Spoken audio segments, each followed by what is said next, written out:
तो होमीज कैसे हो आप सभी। आई होप सो आप सभी अच्छे ही होगे और इन फ्यूचर भी अच्छे ही रहना। एंड फर्स्ट ऑफ ऑल आप सभी का स्वागत है रियलिटी क्वेस्ट के एपिसोड नंबर 5 में। एंड एज यू नो हमारी सीरीज थोड़ी सी डेडलाइन से पीछे चल रही है, तो आज के इस एपिसोड में हम लोग कवर करेंगे chapter number 25, 26, 27, 28, 29 and chapter number 30। सो आप इसे काइंड ऑफ एक संडे स्पेशल वीडियो मान सकते हो जो कि आपको अब से हर हफ्ते मिलेगी। सो और ज्यादा टाइम वेस्ट ना करते हुए चलिए स्टार्ट करते हैं आज की इस वीडियो को। सो आज के एपिसोड की स्टार्टिंग में हम लोग देखते हैं यूनशोंग को, जो कि डुआन से कह रहा होता है अगर मैं तुमसे ऐसा कहूं कि तुम्हारे फादर का मर्डर किया गया था तो आखिर तुम क्या कहोगे इस बारे में। एंड इसका रिप्लाई करते हुए डुआन कहता है मैं क्या करूंगा, लेकिन सबसे बड़ी बात तो ये है कि तुम यहाँ पे क्या कर रहे हो और तुम मेरे फादर को जानते कैसे थे। एंड यूनशोंग इसके जवाब में कुछ नहीं कहता। तभी हमें एक फ्लैशबैक दिखाया जाता है जहाँ पर हम देखते हैं छोटी यूनशोंग को जो कि बैठ के कॉफी पी रहा होता है एक प्लेग्राउंड में। एंड तभी इसके पीछे से एक बंदा आता है जो कि कहता है ओए बच्चे, अगर तुम ऐसी चीजें अभी से पीने लगोगे तो मुझे नहीं लगता तुम्हारी हाइट बढ़ेगी। वो बंदा यूनशोंग को स्ट्रॉबेरी मिल्क ऑफर करता है एंड हमारा छोटा यूनशोंग इससे कहता है तुम सुपर सस्पिशियस लग रहे हो, आखिर तुम हो कौन। बट ये बंदा हंसते हुए यूनशोंग के बगल में बैठ जाता है और ये कहता है अरे तुम चिंता मत करो, मैं कोई किडनैपर नहीं हूँ, मैं तो बस यहाँ पे इसलिए आया था ताकि मैं देख सकूं कि कोई बच्चा यहाँ पे ड्रिंक या स्मोक वगैरह तो कुछ नहीं कर रहा है। एंड जब छोटा यूनशोंग इससे पूछता है कि आखिर तुम्हारा इससे क्या मतलब, तब ये कहता है क्योंकि मैं हूँ एक बुली हंटर। एंड इसके रिप्लाई में छोटा यूनशोंग कहता है हाँ तो सीधे सीधे कहो ना कि तुम बेरोजगार हो। एंड तभी सीन शिफ्ट होता है प्रेजेंट मोमेंट पे, जहाँ पे हम देखते हैं अपने यूनशोंग को जो कि कह रहा होता है अभी ये इंपॉर्टेंट नहीं है कि मैं उन्हें कैसे जानता हूँ, बट सबसे इंपॉर्टेंट बात यह है कि आखिर उनका मर्डर किया गया था। एंड डुआन इसके रिप्लाई में कहता है ऐसा नहीं हो सकता क्योंकि पुलिस ने भी एक चीज कंफर्म की थी कि वो बस एक एक्सीडेंट था। बट इससे पहले डुआन अपनी बात कंप्लीट कर पाता है यूनशोंग कहता है उस चीज का एक प्रूफ भी है, दरअसल एक ऐसा पीस ऑफ एविडेंस है जो कि उस टाइम किसी को नहीं पता था। जहां पर हम लोग देखते हैं एक पास्ट का सीन जहां पर यूनशोंग बैठा हुआ होता है बोंगचोन के रिप्रेजेंटेटिव के साथ, जहां पर सियोको से बता रहा होता है कि जब उसको पहली बार पता चला था कि जो डुआन है वो जीनोहा का लड़का है तब वो काफी सरप्राइज हुआ था, लेकिन खैर अब उसे समझ में आ रहा है कि आखिर यूनशोंग उसके साथ क्यों घूमता है। बट तभी वो सडनली अपना ग्लास पटकते हुए कहता है मुझे एक बहुत ही कमाल की चीज मिली है, तुम्हें उसे देखना चाहिए। एंड उसके फोन में एक वीडियो प्ले हो रही होती है जिसे कि वो यूनशोंग को दिखाता है एंड वो देख के लिटरली यूनशोंग भी शॉक था। एंड सिमिलर चीज वो डुआन को बता रहा होता है प्रेजेंट मोमेंट पे कि जब वो लोग बोंगचोन गए थे तब सियोक ने मुझे वो वीडियो दिखाई थी जिसमें कि वो क्राइम कमिट किया गया था आज से 3 साल पहले। खैर ये तुम्हारे ऊपर है कि तुम इस बात पे बिलीव करो या नहीं। एंड ये कह के यूनशोंग वहां से चला जाता है। डुआन अपने फादर की फोटो को देख रहा होता है एंड इसके बाद सीन शिफ्ट होता है डुआन के घर पे, जहां पर वो अपने बालकनी के बाहर देखता है एंड वो नोटिस करता है कि बाहर बारिश हो रही है। एंड तभी उसे यूनशोंग की कही हुई बातें याद आने लगती हैं एंड वो इसी बारे में सोचने लगता है। एंड इसके बाद सीन शिफ्ट होता है एक बड़ी सी बिल्डिंग में जिसके एक अपार्टमेंट में खड़ा हुआ होता है यूनशोंग हान। एंड तभी उसे एक मैसेज आता है एंड जब वो मैसेज को देखता है वो मैसेज होता है डुआन का जिसमें कि वो पूछ रहा होता है आखिर सियोक कहाँ मिलेगा।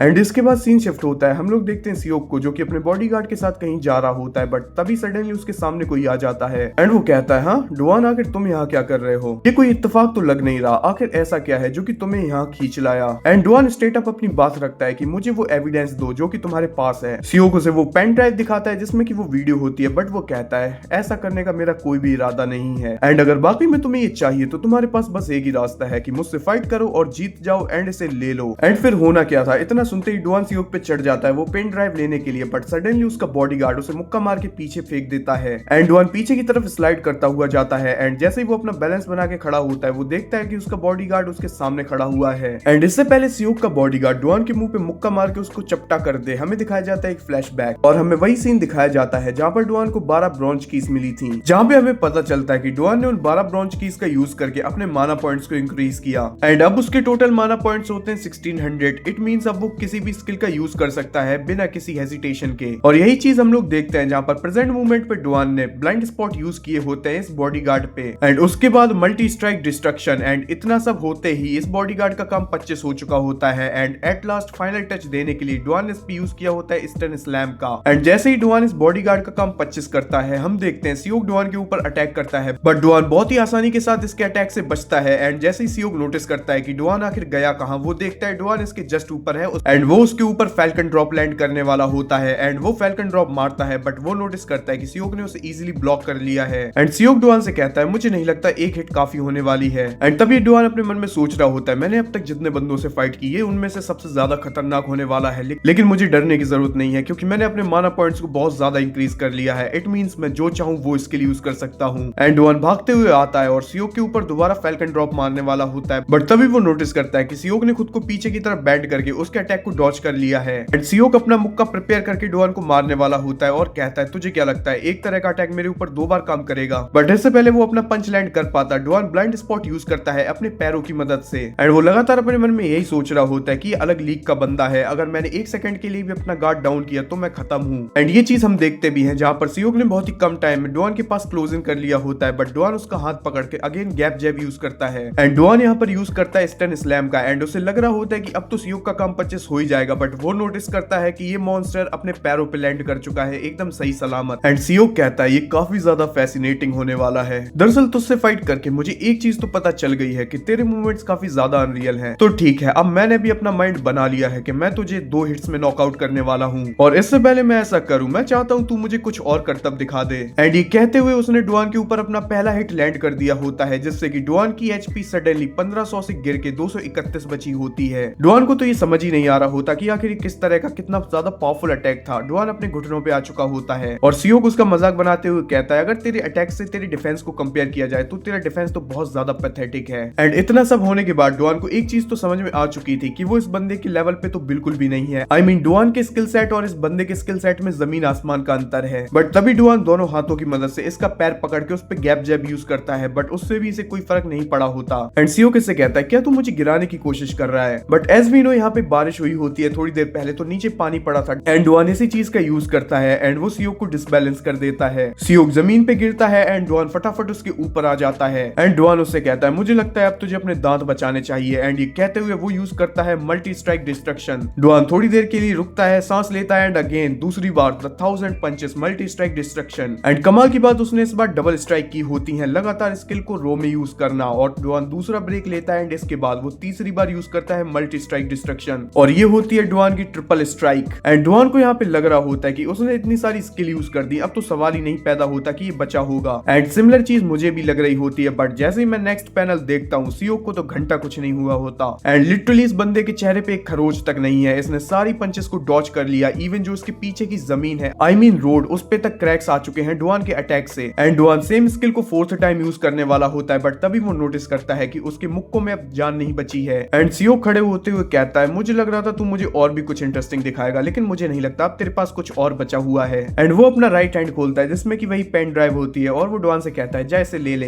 एंड जैसे ही डुआन उसे लेने के लिए अपना हाथ आगे बढ़ाता है सियोक उस पे स्ट्राइक करता है एंड डुआन उड़ता हुआ दूर जाके गिरता है और ये स्ट्राइक खा के डुआन यहाँ पे नॉकआउट हो चुका होता है and as we can see जैसा कि सियोक ने कहा था कि 2 स्ट्राइक में इसका काम 25 कर देगा, उसने ऐसा करके दिखा दिया। वो उसके पास जाता है और डुआन से कहता है तेरा इसे लेने का जब भी मन हो चुपचाप मेरे पास चले आना, लेकिन एक चीज याद रखना कि अगली बार तू जब भी आएगा मैं तुझे जान से मार दूंगा। एंड इसके बाद हमें थोड़ी देर बाद का सीन दिखाया जाता है जहाँ पर दोबारा बारिश स्टार्ट हो चुकी होती है एंड डुआन को होश आता है, वो अभी भी उसी जगह पड़ा हुआ था जहाँ पर उसकी पिटाई हुई थी एंड तभी उसे वो यूनशियोंग वाली मेमोरीज याद आने लगती हैं एंड उसे याद आता है कि किस तरह से सियोक ने उसका कुत्ता बना दिया एंड डुआन तो ये मान चुका होता है कि अगर वो इससे दोबारा भी लड़ेगा तब भी वो इस मॉन्स्टर का तो कुछ नहीं कर पाएगा, बट तभी वो सडनली नोटिस करता है कि उसके सामने एक सिस्टम विंडो पॉपअप हुई है एंड तभी उसके सामने सिस्टम विंडो खुलती है जिस पे लिखा होता है rewards that will be given upon the completion of the quest and तभी डुआन देखता है कि उसके सामने ढेर सारे कॉलम्स आ चुके हैं जिनमें कुछ ना कुछ स्टैट इंक्रीज करने होते हैं, लेकिन डुआन को यहाँ पे एक बात तो समझ में आ चुकी होती है कि अगर वो इस क्वेस्ट को पूरा कर लेता है तो लिटरली वो अल्टीमेट लेवल पे स्ट्रॉन्ग बन जाएगा। वो इस क्वेस्ट को तुरंत एक्सेप्ट कर लेता है और इसके बाद हमें दिखाया जाता है पास्ट का सीन। सनशाइन फाउंडेशन एक ऐसी नॉन प्रॉफिट ऑर्गेनाइजेशन जिसका मकसद बस सिंपल था। दरअसल जिन बच्चों ने गैंग वगैरह ज्वाइन कर ली हैं या फिर वो अपने रास्ते से भटक चुके हैं उन्हें वापस ट्रैक पे लाना उनकी नॉर्मल लाइफ पे। एंड ये फाउंडेशन स्टार्ट की थी डुआन के फादर जीनोहा ने और तभी हम लोग देखते हैं छोटे डुआन को जो कि लगातार इसी फाउंडेशन के पीछे के रिव्यूज पढ़ रहा होता है एंड इस फाउंडेशन को लोगों की तरफ से काफी अच्छा खासा सपोर्ट मिल रहा होता है। तभी डुआन अपने डैड के पास आता है एंड तभी वो देखता है कि उसके डैड पैकिंग करके कहीं जा रहे होते हैं। डुआन उनसे जब पूछता है तब वो कहते हैं कि आज सनशाइन शेल्टर का एक काफी बड़ा इवेंट होने वाला है, मुझे वहीं जाना है। एंड तभी डुआन उन्हें बताता है कि आप जो कर रहे हैं वो टोटली बेमतलब का है, क्योंकि मेरे ही स्कूल में एक बुली है जो कि आपकी इसी फाउंडेशन का मेंबर है। वो ब्रेक में सिगरेट पीता है, उसने अपने स्कॉलरशिप के पैसे से बाइक ले ली और लोगों को मारता पीटता है। एंड डुआन के डैड इस चीज का बहुत ही कामली रिप्लाई करते हैं। वो कहते हैं मुझे लगता है अभी मुझे काफी लंबा सफर तय करना है अपनी इस मंजिल में। एंड ये सब सुन के डुआन की उसके डैड के साथ काफी अच्छी खासी बहस हो चुकी होती है, लेकिन डुआन के डैड बहुत ही अच्छे इंसान होते हैं। वो डुआन से कुछ नहीं कहते और उठ के सिंपली चले जाते हैं। एंड जाने से पहले वो डुआन से प्रॉमिस करते हैं कि इस वीकेंड पे वो लोग फिशिंग पे जाएंगे। एंड तभी हमें प्रेजेंट वाले डुआन का वॉइस ओवर आता है जहां पर वो कहता है वो लास्ट टाइम था जब मैंने अपने डैड को देखा। एंड उसके बाद सीन शिफ्ट होता है जहां पर हम देखते हैं कि जीनोहा की कार का एक्सीडेंट हो चुका होता है एंड वो बंदा अब नहीं रहा। था। एंड तभी सीन प्रेजेंट पे शिफ्ट होता है जहाँ पर डुआन चिल्ला के उठा होता है और इसकी थोड़ी देर बाद डुआन पूरी तरह से कंबल वम्बल में लपटा होता है, मुंह में थर्मामीटर और कांपती हुई बॉडी। एंड वो बस यही सोच रहा होता है कि यहाँ पर जो कुछ भी हुआ क्या उसमें सियोक भी इन्वॉल्व हो सकता है, क्या वो भी उस क्राइम का पार्ट था। लेकिन अगर वाकई में ऐसा होता तो सियोक मुझे उस एविडेंस के बारे में कभी बताता ही नहीं, वो आखिर इतना रिस्क क्यों ही लेता। एंड अगेन उसके सामने सिस्टम विंडो पॉपअप होती है जिसपे लिखा होता है कंप्लीट 5 मिशंस, आई मीन वही मिशंस जो कि उसे मिले हैं अपने स्टैट्स को इंक्रीज करने के। And we can see Duan ने पूरे मन से ठान ली होती है कि इस बार वो कुछ भी करके स्ट्रॉन्ग बन के रहेगा। उसका जो पहला मिशन होता है वो होता है compute to school in the back bridge stance. And ये सब देख के लोग यहाँ पे समझ रहे होते हैं कि किसी फिल्म की शूटिंग हो रही है। दरअसल वो लोग डुआन को किसी हॉरर मूवी का कैरेक्टर समझ रहे होते हैं। और तभी यहाँ पर जो साइड में दो लड़कियां खड़ी होती है वो डुआन की फोटो खींच के वहां से निकलने लगती है। बट डुआन को सडनली जोश आता है, वो उन्हीं लड़कियों के पीछे भागने लगता है अपने उसी उल्टे स्टांस में। और उसका जो दूसरा मिशन होता है वो होता है sit on a invisible chair. और उसके बाद तीसरा मिशन जो कि होता है catch the pigeons with your bare hands. And इसके बाद आता है उसका चौथा मिशन जिसमें कि उसे एक स्लाइड को पकड़ के रखना है, वो भी 7184 मिनट तक। और इसके बाद आता है पांचवा mission clear the ring fitness with the highest level of difficulty. And we can see Duan ने यहाँ पर मिला जुला के 2% मिशन को कंप्लीट कर पाया होता है। वो ग्राउंड में पड़ा पड़ा सोच रहा होता है मुझे नहीं लगता, मुझे लगता है वो एविडेंस फेक होंगे, पक्का इन शोक से कोई गलती हुई होगी। वो अपने मन में अपने डैड को सॉरी बोल रहा होता है और उनसे कहता है मुझे नहीं लगता डैड, मुझे माफ कर दीजिए, मैं आपके कातिल का कभी पता लगा पाऊंगा। बट तभी उसे उसके साइड से आवाज आती है आखिर तू खुद से क्या बातें कर रहा है। एंड वो देखता है सियून कैंग को जो कि यहाँ पर एक रॉड पे लटका हुआ होता है और वो कहता है बाकी सब चीजें छोड़, पहले ये बता आखिर तू उस स्लाइड से क्यों चिपका हुआ था। खैर तेरी फैंटेसीज भी कुछ कम नहीं है बेटे। एंड डुआन उसे क्लियर करता है कि ये मेरी ट्रेनिंग का हिस्सा है। सियून इस चीज पे हंसता है और कहता है ये किस तरह की ट्रेनिंग है। एंड जब डुआन उसे पूछता है कि आखिर वो यहाँ पे वर्कआउट क्यों कर रहा है क्योंकि उसे तो जिम में होना चाहिए था। बट तभी सियून उसे बताता है कि जब वो मिडिल स्कूल में था वो बहुत ज्यादा मोटा था जिसके चलते लोग उसका बहुत ज्यादा मजाक उड़ाया करते थे। एंड उसी के चलते उसने रात रात में यहाँ पे वर्कआउट किया एंड उस मोटी भद्दी बॉडी से उसने खुद को इस अल्टीमेट बॉडी में ट्रांसफॉर्म किया। एंड वो यहाँ पर ये भी बताता है कि उसके मन में 50 बार ये ख्याल आया कि उसे गिव अप कर देना चाहिए बट उसने कभी गिव अप नहीं किया। एंड इसके बाद डुआन को अपनी पास्ट मेमोरीज याद आने लगती हैं जहाँ पर वो कहता है कि जब भी मैं स्कूल से पिट के आता था मैं हमेशा अपने पेरेंट्स से डिमांड करता था कि मुझे कोई ना कोई स्पोर्ट्स सीखना है और मैंने काफी सारे स्पोर्ट्स ट्राई किए just like taekwondo, judo and etcetera, but मैं उन्हें कभी ज्यादा दिन तक कैरी ऑन नहीं कर पाया जस्ट बिकॉज वो बहुत ज्यादा डिफिकल्ट थे। मैंने हर बार बहुत आसानी से गिव अप कर दिया लेकिन इस बार ऐसा नहीं होगा। एंड तभी सीन प्रेजेंट पे शिफ्ट होता है जहाँ पर कैंग कह रहा होता है ओए तेरी ये ट्रेनिंग काफी यूनिक है वैसे। एंड डुआन यहाँ पर दोबारा अपनी सिस्टम विंडोज को देखता है एंड उसे एक चीज तो समझ में आ चुकी होती है कि गिव अप करने का मतलब होता है लाइफ पे एक ही जगह फंस के रह जाना। एंड इसके बाद डुआन को यहाँ पे मोटिवेशन मिल चुकी होती है, वो दोबारा से स्लाइड को पकड़ लेता है और पकड़े हुए चिल्लाता है मैं गिव अप नहीं करूंगा।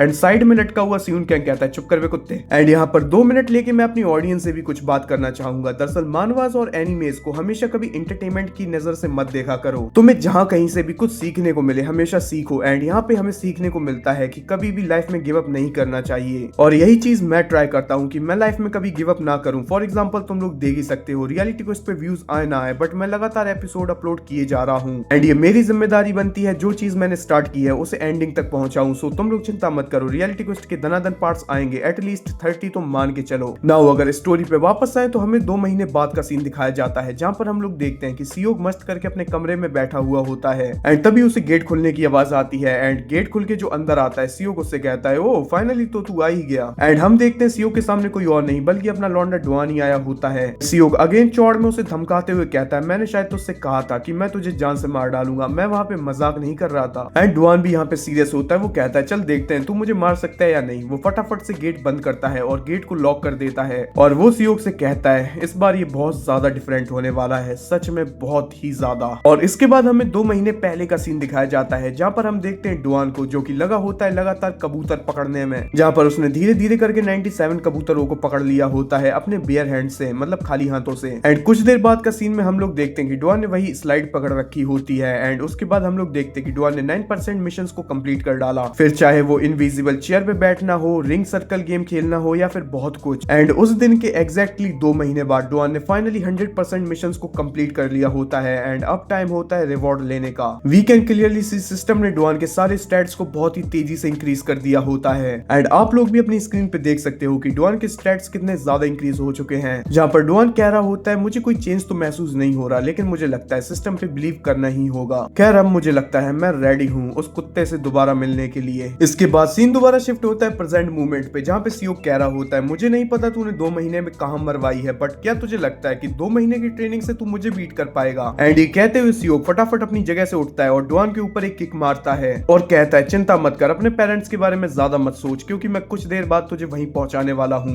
But we can clearly see कि डुआन ने यहाँ पर उसकी किक को बहुत ही आसानी के साथ डॉज कर लिया होता है और डुआन सियोक से कहता है, अब मैं यहाँ पर आ ही गया हूँ, तो मुझे ये भी बता दे कि आखिर तुझे वो एविडेंस मिला कहाँ से? एंड सियोक फटाफट से पीछे हटता है और डुआन की तरफ दोबारा चार्ज इन करता है। वो इस बार डुआन पे अपना पंच मारने वाला होता है और वो डुआन से कहता है, आखिर मैं तुझे क्यों बताऊं? But we can see Duan ने यहाँ पर उसका पंच भी डॉज कर लिया एंड डुआन उससे कहता है, तू चिंता मत कर, जब मैं तुझसे एविडेंस लूंगा ना बेटे, तब मैं तेरी इतनी अच्छे से तोड़ूंगा कि तू खुद बताएगा कि आखिर तुझे ये मिला कहाँ से। Well that's a badass line by Duan. हाँ, एंड इसके बाद सियोक को कुछ याद आता है। उसे याद आती है अपनी मेमोरीज यूनशियोंग के साथ, जहाँ पर वो मीटिंग कर रहे होते हैं, जहाँ पर जब सियोक ने यूनशियोंग को वीडियोस दिखाई होती हैं, यूनशियोंग कहता है, तुम्हें नहीं लगता कि तुम्हें डुआन को भी ये सब दिखाना चाहिए? एंड तभी सियोक कहता है, आखिर उसकी डेथ से मेरा क्या लेना देना, डुआन से मेरा कोई भी कनेक्शन नहीं है, और अगर तुम्हें ऐसा लगता है तो तुम जाके उसे बता दो, वो जो कोई भी है, बट तुम्हें ये भी सोचना चाहिए कि तुम उसे बता के करोगे भी क्या, क्योंकि तुम्हें लगता है कि वो मुझसे ये एविडेंस ले पाएगा। एंड इसके इतना कहते ही सीन दोबारा शिफ्ट होता है प्रेजेंट मोमेंट पे, जहाँ पर हम देखते हैं कि डुआन ने इसका पंच पकड़ रखा होता है। आई मीन ये पहले से ही बच्चे जितना लगता था, तब तो चलो ये पावरफुल था, बट अब तो डुआन भी पावरफुल हो चुका है भाई, लिटरली वो इसका कुत्ता बनाने वाला है। एंड इसके बाद सियोक को दोबारा पुरानी मेमोरीज हिट करती हैं, जहाँ पर वो सोच रहा होता है, क्या ये वही बंदा है जैसे कि मैंने कुत्ते की तरह पीटा था? आखिर कोई 2 महीने में इतना कैसे बदल सकता है? और ये सोचते हुए सियोक दोबारा डुआन के ऊपर अटैक करता है, बट डुआन अपनी एल्बो की मदद से उसे ब्लॉक करता है। एंड इसके बाद सियोक डुआन पे लगातार काफी सारी स्ट्राइक्स करता है एंड वो डुआन को एक मुक्का मारते हुए कहता है, चलो इसे खत्म करते हैं, बट वो नोटिस करता है कि डुआन ने उसका मुक्का बहुत ही आसानी के साथ डॉज कर लिया। एंड उसके बाद सियोक डुआन को एक किक भी मारता है, बट डुआन नीचे झुक के उसे भी डॉज कर लेता है। एंड इनकी इसी भसड़ के दौरान डुआन थोड़ा पीछे की तरफ चला गया होता है। सियोक उसे पूछता है, क्यों, क्या हुआ, तू डर गया क्या? और इसके बाद सीन दोबारा शिफ्ट होता है पास्ट में, जहाँ पर हम लोग देखते हैं वही फ्लैशबैक, जहाँ पर सियोक बैठा होता है यूनशियोंग के साथ। एंड सियोक उससे कहता है, हाँ मैं जानता हूँ कि डुआन आजकल काफी ज्यादा ट्रबल कर रहा है, लेकिन तुझे क्या लगता है, उसने अब तक जितने भी बंदों के साथ पंगा किया है वो सभी बच्चे थे, क्या तुझे वाकई में लगता है कि उसका मेरे अगेंस्ट कोई चांस होगा? एंड इसका रिप्लाई करते हुए यूनशियोंग कहता है, मुझे नहीं लगता वो तेरे सामने कुछ कर पाएगा। एंड सियोक भी कहता है, एग्जैक्टली मैं भी यही कह रहा हूँ, बट तब यूनशियोंग दोबारा से कहता है, कम से कम अभी के लिए तो नहीं। एंड ये चीज सुन के सियोक थोड़ा सा सरप्राइज होता है और तभी यूनशियोंग बताता है कि मेरे पास कोई प्रूफ तो नहीं है, लेकिन मैं एक चीज श्योरिटी के साथ कह सकता हूँ कि वो बंदा डुआन, हाँ उसमें पक्का कुछ ना कुछ गड़बड़ है, वो दरअसल बहुत ज्यादा यूनिक है और ये चीज तू जल्दी अपनी आंखों के सामने देखेगा। एंड इसके बाद सीन शिफ्ट होता है प्रेजेंट मोमेंट पे, जहाँ पर सियोक एकदम पगला चुका होता है। वो डुआन को देख के फुल्ली अपने क्रेजी मोड में जाते हुए कहता है, वाकई में जैसा कि यूनशियोंग ने बताया था, तू सच में काफी ज्यादा यूनिक है, क्या ये प्यार की ताकत है? एंड इसकी ये कंडीशन देख के डुआन भी अपने मन में सोच रहा होता है, लगता है ये फिर से पगलाने वाला है। एंड फिर क्या, सियोक इस पे दोबारा एक और स्ट्राइक करने वाला होता है। सियोक इसके जस्ट सामने आ चुका होता है, बट तभी सियोक के मुंह पे पड़ता है डुआन का एक पंच, जिससे कि सियोक विमल थूक देता है। एंड इससे पहले वो लेफ्ट राइट कुछ समझ पाता कि यहाँ पर हुआ क्या, डुआन अपना दूसरा मुक्का प्रिपेयर करता है और इतनी कस के हिट मारता है सियोक के पेट में कि सियोक लिटरली जमीन पे एक कॉकरोच की तरह चिपक चुका होता है। और डुआन यहाँ पर बहुत ज्यादा सीरियस होते हुए कहता है, चल अब बकवास बंद कर, क्योंकि मजे का टाइम खत्म हो चुका है। एंड इसके बाद सियोक जो कि जमीन पे पड़ा हुआ कहता है, मैं ऐसा कुछ एक्सपेक्ट कर रहा था, चल कमाल की बात है, इतने लंबे समय बाद मुझे एक प्रॉपर फाइट मिलने वाली है। एंड वी कैन सी ये दोबारा से पगला चुका है। एंड इसके बाद सीन शिफ्ट होता है, हम लोग आते हैं द कमीने बेकचैंग जी पे,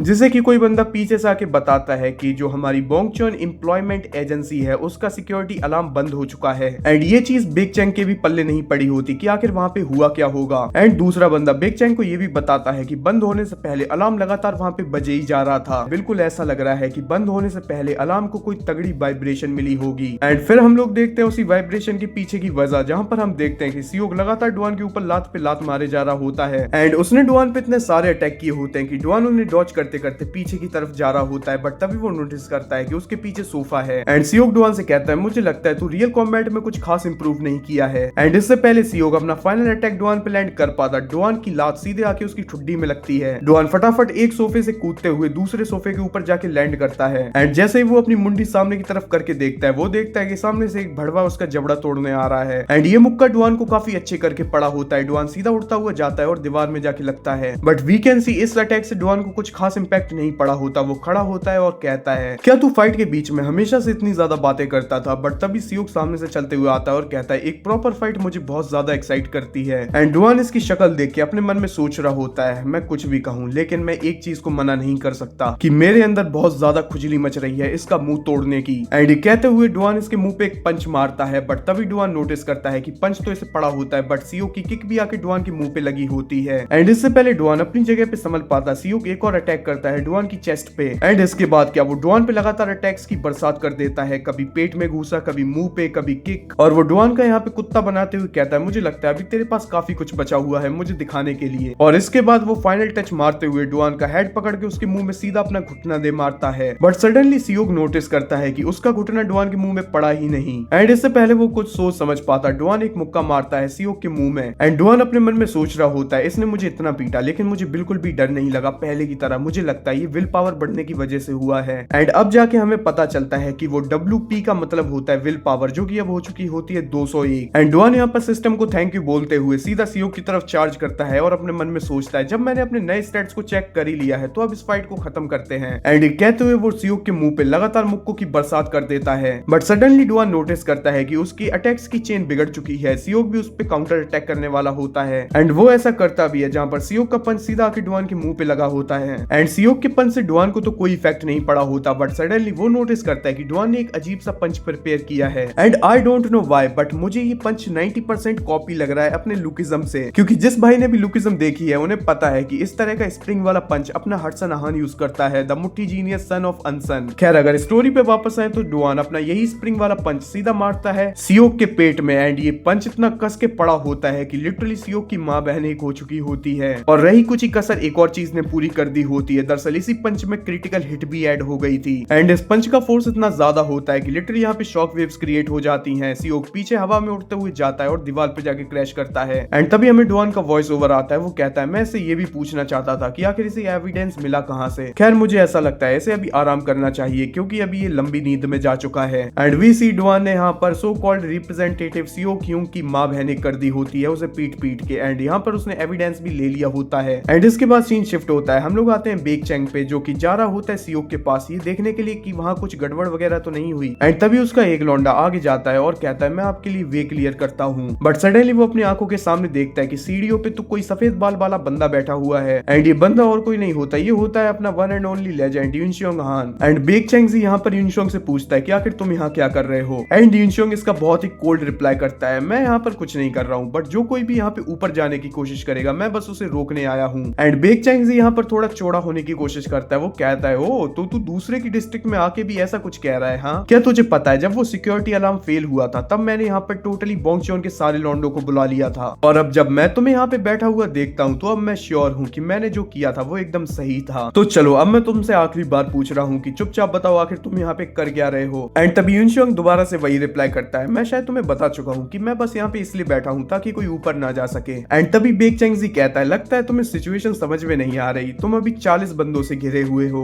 एंड तभी यूनशियोंग कहता है ओके मुझे लगता है तुम्हें ऊपर जाना है, लेकिन मैं तुम्हें बता देना चाहता हूँ कि अगर तुम्हें ऊपर जाना है तो तुम्हें सबसे पहले मुझसे निपटना होगा। एंड इसके बाद हमें एक फ्लैशबैक दिखाया जाता है यूनशियोंग और डुआन का, जहां पर डुआन यूनशियोंग से कह रहा होता है कि मुझे कोई आइडिया नहीं था कि तुम मेरे डैड को जानते हो। एंड तभी यूनशियोंग डुआन से पूछता है कि आखिर अब तू यूएसबी कैसे लेगा। बट तभी डुआन उसे बताता है कि नो डाउट मैं अभी तो उससे बहुत ज्यादा वीक हूँ, लेकिन तुम चिंता मत करो मैं जल्दी कोई ना कोई रास्ता निकाल ही लूंगा जिससे कि मैं स्ट्रॉन्ग बन सकूं, क्योंकि अब कुछ भी हो जाए मुझे वो एविडेंस किसी भी हालत में देखना है। एंड इसके बाद सीन शिफ्ट होता है 2 महीने बाद, जहां पर यूनशियोंग किसी से फोन पे बात कर रहा होता है। एंड कॉल वाला बंदा पूछता है क्या तुम मुझे बता सकते हो बोंगचोन एम्प्लॉयमेंट एजेंसी कहां पर है। एंड इसके बाद सीन दोबारा शिफ्ट होता है प्रेजेंट पे, जहां पर यूनशियोंग बेक चैंग के सामने खड़ा होता है और कह रहा होता है मैं तुम्हें सिंपली 2 चॉइसेस देता हूँ, या तो यहाँ से वापस चले जाओ या चुपचाप मेरे ऊपर हमला करो। एंड ऑफ कोर्स यहाँ पर जितने भी बंदे खड़े हैं मैं सबसे एक साथ बात कर रहा हूँ। On the other side Baek Chang के भी पसीने निकलने लगते हैं, वो अपने मन में सोच रहा होता है मुझे ये तो पता था कि यूनशियोंग बहुत स्ट्रॉन्ग है, बट अभी इसके सामने टोटल 40 बंदे खड़े हुए हैं एंड फिर भी ये बिल्कुल भी पैनिक नहीं कर रहा, और इस चीज का भी कोई सवाल नहीं उठता कि हम 40 लोग मिलके एक बंदे से हार जाएं। बट स्टिल मुझे समझ में नहीं आ रहा है कि आखिर इस बंदे के अंदर से इतना ज्यादा ट्रेमेंडस ऑरा कैसे रिलीज हो रहा है। एंड इससे पहले यूनशियोंग यहाँ पे इनकी माँ बहन एक करता है, उसके पीछे से आवाज आती है यूनशियोंग आखिर तुम यहाँ क्या कर रहे हो। एंड हम देखते हैं अप स्टेयर से डुआन यहाँ पे नीचे आ रहा होता है एंड वो भी यूनशियोंग को देख के सरप्राइज होता है, बट उससे भी ज्यादा वो सरप्राइज होता है इन सारे बंदों को देख के, क्योंकि उसके पल्ले नहीं पड़ा होता कि आखिर इतने सारे लोग आए कहां से। एंड बेक चैंग डुआन को देख के समझ नहीं पाता कि आखिर तू ऊपर क्या कर रहा था। एंड बेक चैंग डुआन के पास जाने की कोशिश करता है, बट तभी यूनशियोंग उससे कहता है मैं तुझे पहले भी बता चुका हूँ, एक कदम आगे रखा और तू खत्म। और इतना सुनते ही बेक चैंग की पैंट गीली हो चुकी होती है, वो फटाफट से कांपते हुए पीछे हटता है। एंड उसके बाद हम लोग देखते हैं यूनशियोंग और डुआन को, जो कि यहाँ पे मस्त रास्ता बना के जा रहे होते हैं और यहाँ पे जितने भी 40 बंदे थे उनमें से एक भी इनसे पंगा लेने की हिम्मत नहीं करता। एंड उसके बाद थोड़ी देर बाद का सीन दिखाया जाता है जहाँ पर बेकचैंग और उसके लौंडे फटाफट से भाग के ऊपर आते हैं और वो जैसे ही गेट खोल के देखते हैं वो लिटरली शॉक हो जाते हैं, क्योंकि चारों तरफ सामान बिखरा पड़ा था, सारा फर्नीचर टूटा हुआ था और उनका so called representative the monster वहां पे खून से लथपथ पड़ा हुआ था। एंड जब बेकचैंग सियोंग से पूछता है कि आखिर यहाँ पे हुआ क्या, सियोंग उठते हुए कहता है अरे कुछ भी नहीं यार, यहाँ पे बस मैं थोड़े से मजे कर रहा था, और आखिर तुम लोग इतना ज्यादा शोर क्यों मचा रहे हो। खैर चलो, अब तुम लोग यहाँ पर आई गए हो तो मैं तुमसे एक ही चीज कहूंगा कि चुपचाप यहाँ की सफाई कर दो। एंड एक और बात, मुझे जरा ये बताओ वो बंदर डुआन हा कहाँ है, क्योंकि अगली बार जब भी वो मुझे मिलेगा मैं पता करके रहूंगा कि आखिर वो है क्या।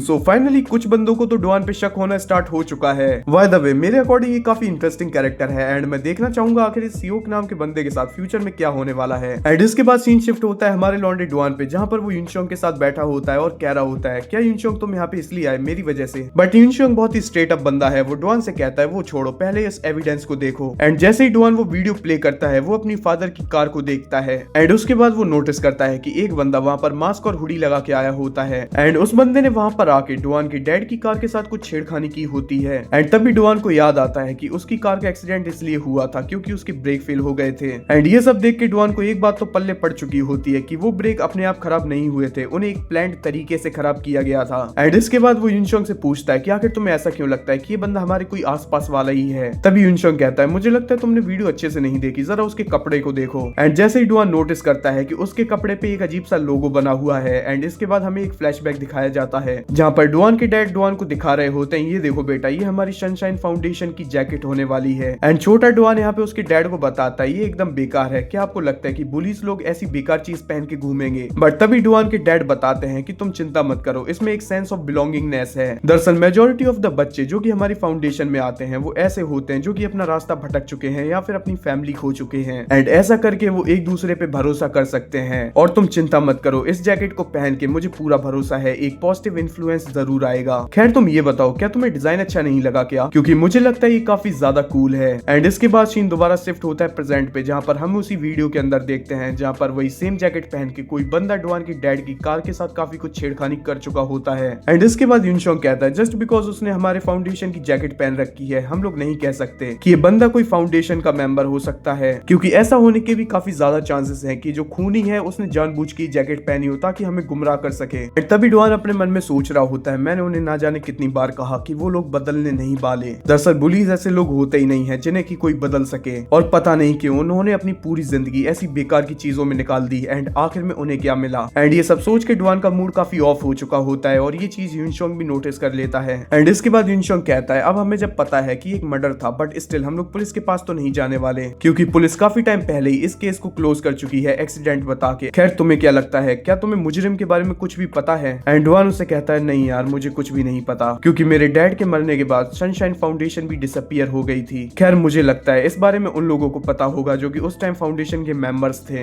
एक सेकंड रुको यूनशियोंग, मेरे पास एक आइडिया है। दरअसल जहाँ पर वो फाउंडेशन बनी थी वो बिल्डिंग अभी भी वही होगी, सो इसके काफी ज्यादा चांसेस होंगे कि हमें वहाँ पे कुछ डॉक्यूमेंट्स मिल जाएं जिनमें कि हमें कुछ सबूत तो मिल ही सकता है। एंड एक और बात यूनशियोंग, मैं तुम्हारा शुक्रिया अदा करना चाहूंगा, दरअसल तुम्हारी वजह से मुझे इतना कुछ पता चल सका। इसके बाद यूनशियोंग डुआन से कहता है चलो वो सब तो ठीक है, लेकिन ये बताओ जब तुम उस बंदे को ढूंढ लोगे तब तुम उसका करोगे क्या। एंड डुआन इसका रिप्लाई करते हुए कहता है ऑफ कोर्स मैं उसका क्या ही करने वाला हूँ, मैं उसे पूरी तरह डिस्ट्रॉय करके रख दूंगा। खैर वो सब बातें तो बाद में, क्योंकि सीन शिफ्ट होता है प्रेजेंट पे जहाँ पर डुआन बैठा होता है अपने स्कूल में एंड उसे पता चलता है कि अगले हफ्ते से मिड टर्म एग्जाम स्टार्ट होने वाले होते हैं। एंड ये चीज सुन के डुआन के पैरों के नीचे से जमीन खिसक जाती है, क्योंकि वो अपनी ट्रेनिंग में इतना ज्यादा व्यस्त था कि उसने पढ़ाई पे ध्यान ही नहीं दिया। एंड वो अपने मन में सोच रहा होता है कि अगर ऐसा ही चलता रहा तो किसी और चीज से पहले मैं खुद डिस्ट्रॉय हो जाऊंगा। बट तभी कोई पीछे से उससे पूछता है डुआन आखिर बात क्या है। एंड डुआन नोटिस करता है कि उसके पीछे जियान बैठा हुआ है। एंड जब डुआन उसे अपनी सिचुएशन बताता है तब जियान उसे ऑफर करता है कि तुम मेरे घर पे आके पढ़ाई कर सकते हो मेरे साथ, मैं तुम्हारी हेल्प करूंगा। एंड इसके बाद हम लोग देखते हैं कि छुट्टी हो चुकी होती है एंड डुआन को जियान के साथ अपनी सारी मेमोरीज याद आने लगती हैं। एंड डुआन सोच रहा होता है कि मैं दूसरी चीजों पे इतना ज्यादा खो गया कि मैंने कभी ध्यान ही नहीं दिया कि जियान और मैं कितने अच्छे दोस्त बन चुके हैं। And I don't know why but ये सब सोचते हुए ये बंदा शर्मा रहा होता है। ब्रो प्लीज मत कहना कि तू गे है। खैर जोक्स अपार्ट, इसके बाद डुआन जियान से पूछता है कि आखिर तुम रहते कहाँ हो। बट सडनली उसके सामने एक सिस्टम विंडो पॉपअप होती है जिसपे लिखा होता है you have a quest. And जो उसका क्वेस्ट होता है वो होता है जियान हा को प्रोटेक्ट करना एग्जाम टाइम में। एंड ये चीज देख के डुआन समझ चुका होता है कि जिहान पे पक्का कोई तगड़ी मुसीबत आने वाली है। एंड इसके बाद हम लोग देखते हैं ग्वानेक डिस्ट्रिक्ट की गलियों का सीन, जहाँ पर कुछ लौंडे सिगरेट फूकते हुए कह रहे होते हैं, पता नहीं किस नमूने ने मुझसे कहा था कि यहाँ की गर्ल्स काफी ज्यादा हॉट होती हैं, बट मुझे तो यहाँ पर सब बंदरियां नजर आ रही हैं। बट तभी हम लोग देखते हैं इन्हीं लौंडों के लीडर को, जो कि खड़ा होकर किसी को देख रहा होता है। एंड जब कोई उससे बात करने का ट्राई करता है, वो बंदा कहता है जरा रुको एक सेकेंड, दरअसल मुझे एक जाना पहचाना चेहरा नजर आ रहा है। एंड इस टाइम वो देख रहा होता है अपने सामने जिहान को, जो कि डुआन के साथ चलते हुए जा रहा होता है। और वो बंदा दोबारा से कहता है, क्या तुम्हें पता है हम लोग एक टाइम पे बेस्ट फ्रेंड हुआ करते थे। एंड इसी के साथ हमारा चैप्टर नंबर 30 कंप्लीट होता है एंड एपिसोड नंबर 5 भी। एंड आई नो मैंने इस वीडियो में टोटल 6 चैप्टर्स को कवर किया है एंड ये बिगेस्ट वीडियो है इंडिविजुअली हमारे इस चैनल पे। और अब आगे से इसी तरह की वीडियोस आने वाली हैं, कम से कम 5 चैप्टर हर वीडियो में कवर हुआ करेंगे एंड मैक्स टू मैक्स 7 और 8। सो अब तुम लोग चिंता मत करो, क्योंकि तुम्हें संडे स्पेशल हर हफ्ते मिलने वाला है। एंड आई होप सो आपने वीडियो को एंजॉय किया होगा, और अगर वाकई में ऐसा है तो make sure like and subscribe कर देना और हाई पॉइंट जरूर देना भाई लोग, ये सबसे ज्यादा इंपॉर्टेंट होता है। सो होमी सब मिलते हैं एपिसोड नंबर 6 के साथ, वो भी नेक्स्ट संडे को। तब तक के लिए गुड बाय।